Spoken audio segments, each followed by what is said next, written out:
हज़रत अनस बिन मालिक रवायत करते हैं, उन्होंने बयान किया कि नबी आफताब ढल जाने के बाद तशरीफ लाए और ज़ोहर की नमाज पढ़ी। जब सलाम फेर चुके तो मिंबर पर खड़े हुए और क़यामत का जिक्र किया कि इससे पहले बहुत बड़े उमूर हैं। फिर फरमाया कि जो शख्स कुछ पूछना चाहता है वो पूछ ले। अल्लाह की कसम, जब तक मैं अपनी इस जगह पर हूँ, जो कुछ भी तुम मुझसे पूछोगे मैं इसका जवाब दूंगा। हज़रत अनस का बयान है कि लोग बहुत ज्यादा रोने लगे और रसूल अल्लाह बार बार यही फरमाते जाते कि मुझसे पूछ लो।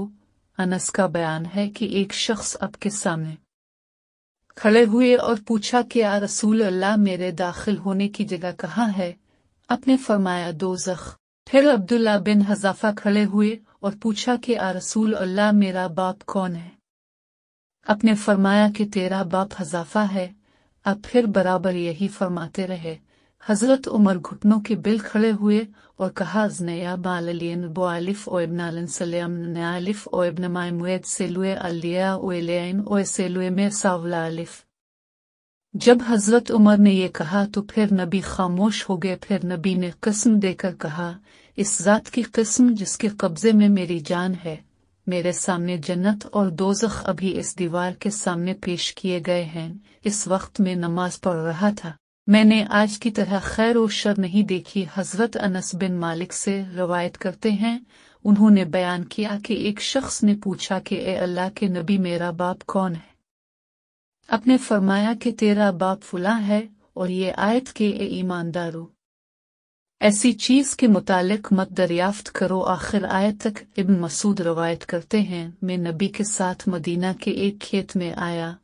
अब इस वक्त खजूर की एक शाख से सहारा लिए हुए थे।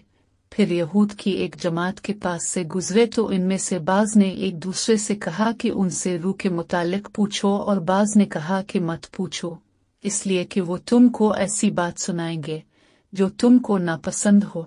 चनाचा वो लोग आपके सामने खड़े हुए और कहा कि अबुल कासिम, हमसे रूह के मुतालिक बयान कीजिए। अब थोड़ी देर खड़े देखते रहे, यहाँ तक कि मैंने जान लिया कि आप पर वही नाजिल हो रही है। मैं पीछे हट गया हत्ता कि वही ऊपर चढ़ गई। फिर अपने फरमाया कि लोग अब से रूह के मुतालिक सवाल करते हैं, अब कह दीजिए कि वो मेरे रब के हुक्म से